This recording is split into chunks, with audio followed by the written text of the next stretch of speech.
As I post those, I'll go short on my comments. I'm not even done with the third section of the Hannah Overton videos I'm posting. Sandra Eastwood is the prosecutor I'm seeing right now. They also show how they intentionally lied, even up to the point I'm at, halfway through the third portion of the YouTube videos. Because the doctor for the prosecution is also saying they lied and misrepresented him.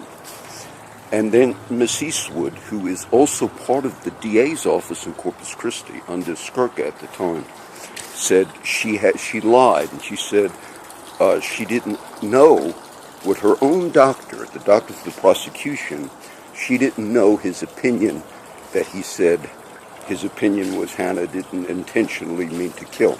You also see in the jury how they felt Hannah did not intentionally mean to kill Andrew, or they never will know, but yet they convicted on a capital case. What I want you to see now out of the mouth of Sandra Eastwood, I don't believe Sandra Eastwood is no longer here, but I want you to see, she was drunk, actually. There was another case with Miss Eastwood where she was drunk or something, and she admitted lies. Later on, I remember here watching the news that a lot came out after what I'm watching at this point. But what she said was, I believe that Miss Overton had a torture chamber for Andrew Bird. I believe this, and I believe she did a certain thing. Now, it's obvious that they're lying at certain points right here. And they feel that to develop a case, that it's okay to fabricate a case. That this DA's office here feels it's okay to fabricate. If you find a Mark Baker, or if you find whatever, and you have to now go forward with the case, they feel it's okay to fabricate and lie. Because even at this point, Sandra Eastwood, the prosecutor, I had the name right, just remembering when I was talking about it, she said, oh no, our doctor never, the doctor for the prosecution, he never expressed certain things. She lied right there. They feel that it's okay for them to get witnesses to lie. It's okay for them to have officers go out and actually assault witnesses. They feel that all of this somehow is what they call justice in catching crooks. I'm assuming that they could go out and shoot you in the head and then say, you can't prove that the bullet that left the gun where we shot you and murdered you as a witness. We don't feel that your intent in your mind was transferred to the bullet. What? Do you know we have a case right now in Texas going before Governor Abbott? And it's a man that's going to be put to death here in Texas. But he didn't kill anybody. But he was with somebody else when they robbed a safe at a store. And the guy that went into the store shot the other guy.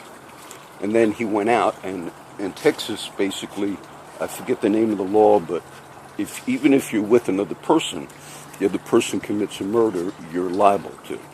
But they're challenging that he should not be put to death because some evidence came out that he actually didn't believe the other guy was going to bring the gun that day and all.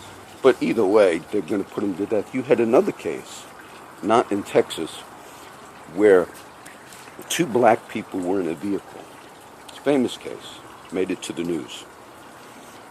And their car backfired in front of the police station, another state. And the cops thought they heard shots. And it was a black couple, a man and a woman. Now, the cops began in hot pursuit. This is a real case. And the people fled.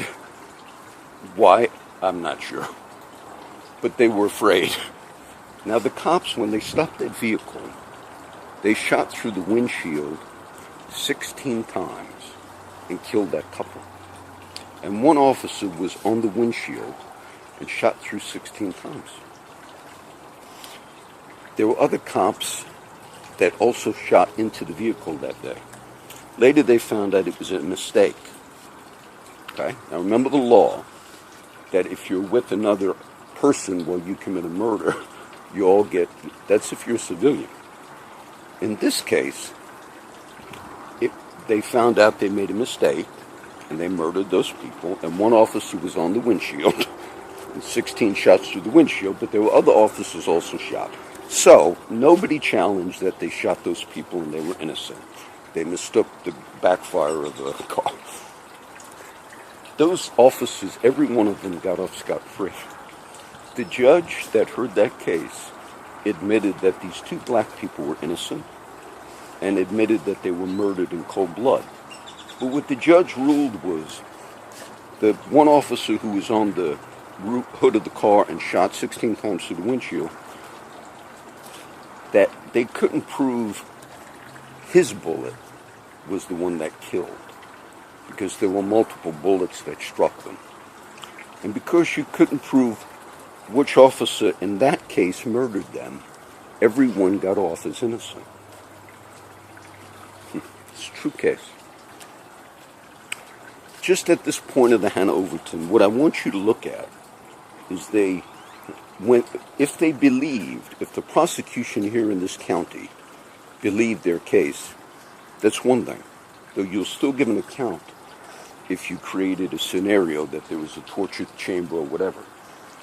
But Miss Eastwood already lied, because their own doctor, at this point in me watching the video, said he informed Miss Eastwood of his opinion, and she lied.